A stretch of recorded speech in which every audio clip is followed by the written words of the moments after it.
1 Timothy 6 tells us that godliness with contentment is great gain, and it further states that if we have food and clothing, we can be content.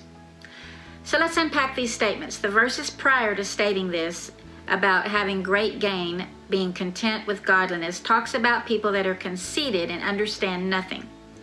They enjoy controversies and quarrels. They live in envy, strife, malicious talk, evil suspicions, and constant friction, robbed of the truth in thinking that godliness is a means to financial gain.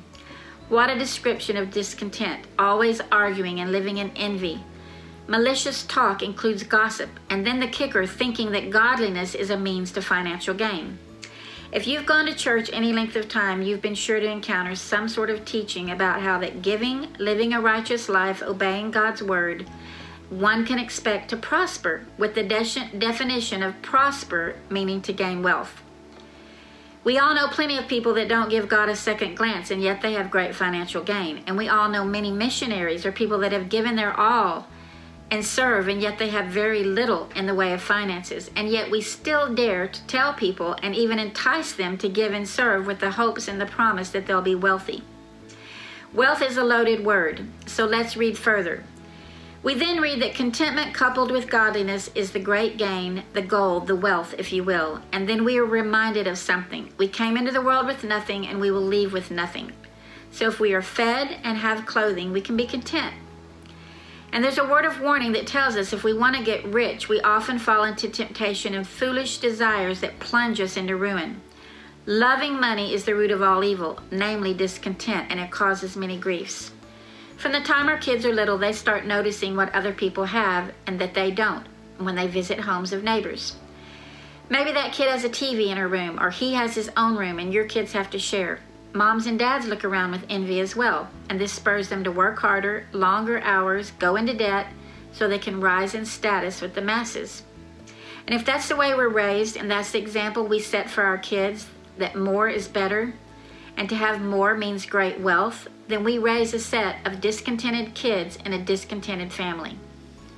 When we attend and worship with believers, yes, godly people whose focus is wealth because of their great works, we should run away. The Bible's entire message is about laying down our lives, giving our all to please the Father, to endure hardship and count it all joy, knowing that virtues like patience and other virtues are being worked out, which are far greater than riches and material gain. Are riches bad? No, but they can lead to all sorts of contentment and attitudes, even corrupt behavior, in order to hold on to them. Looking down on others, losing a benevolent heart because of judgment. All sorts of traps lurk when contentment is connected to wealth. It's when those riches become the thing that we love, which is why the love of money verse is there, that it's the root of all evil. Preachers that fall in this trap on TV have long been ridiculed for misusing their power and wealth, and have taken down so many followers with them, because people hoped if they performed and were godly enough, they could be wealthy. But let's end with the godliness with contentment is great gain. I'm pretty sure one isn't born with this attitude of mind, but it has to be learned. Back to the picture we paint to our children. When we see what we want with our eyes and our flesh governs us all the days of our life, we're discontented. Great loss of material things through disasters or economy or poor stewardship can lead to feeling less than or a disappointment to God and all sorts of other wrong thinking.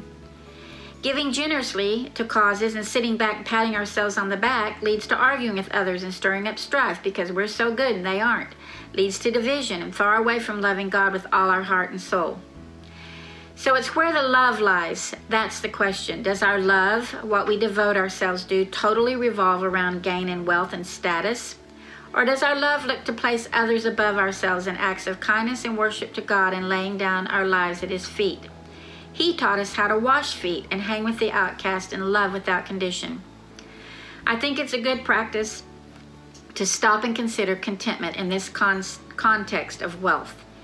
We live in a world that's all about wealth, and it connects wealth to success. And that seeps into the church, and then we've got a problem, a big one. So if we're sitting among those that stir the pot, quarrel, and envy, and there's this pressure to join in the controversies, then we need to move seats.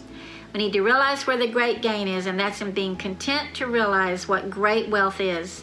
And it evokes a heart of thanksgiving for what we have, with a settled and grateful heart that then wants to give its all.